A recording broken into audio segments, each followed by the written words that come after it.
traveling through another dimension. A dimension not only of sight and sound, but of mind. A journey into a wondrous land whose boundaries are that of imagination. Your next stop, the Twilight Zone.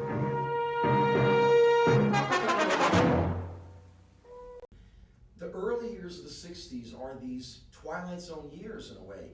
Parts of the show, which are based on my book, the coffee table art book that I did on the Twilight Zone, I take images from the TV series and I take dialogue and narration. I treat the dialogue and narration like poetry, and I try to treat the images like black and white art photography, which is the Twilight Zone Forever, was taped last year at the 50th anniversary of the series itself at the New York Times Time Center. Sight, Sound, and Mind is a 12-minute DVD of the images from my book with my narration of the dialogue and narration over the images as they dissolve with the music.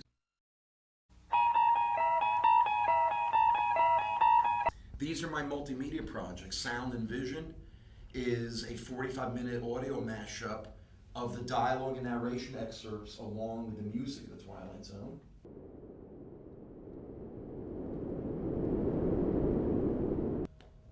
I'm here with Arlen Schumer, and he wrote a book about comics and how he's going to be talking about how he got hooked onto it.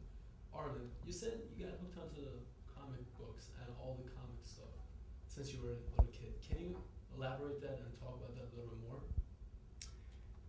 Some of the first visual images that I can recall seeing and registering with me as a child were the superhero comics that I got turned on to at summer camp when I was very young. My father died when I was 4 months old, so my brother and I were raised by my mother, a widow, and there was a lot of pressure for her to send us boys to summer camp so we would get male role models. My book, The Silver Age of Comic Book Art, is based on those comic books I grew up with in the 60s, and the artists who drew them, like Steve Ditko, who drew Doctor Strange and Spider-Man, Jack Kirby for Marvel Comics, who drew the Hulk, the Fantastic Four. How in the early 60s, when the Silver Age started, the new superheroes were a reflection of the superheroes of the 1940s. I also do a series of pop culture, what I call visual lectures, and the show I was talking about before, Jews and Comics, you can see up in this upper right corner, the image for that show. And there's my images for the Twilight Zone.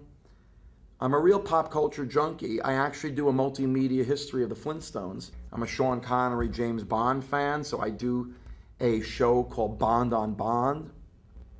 A Doc Savage fan. I show the artwork of James Bond, the greatest realistic, heroic male figure art, really in history, and they're making a Doc Savage movie.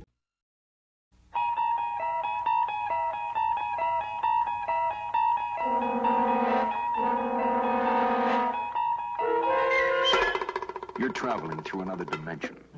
A dimension not only of sight and sound, but of mind. A journey into a wondrous land whose boundaries are that of imagination.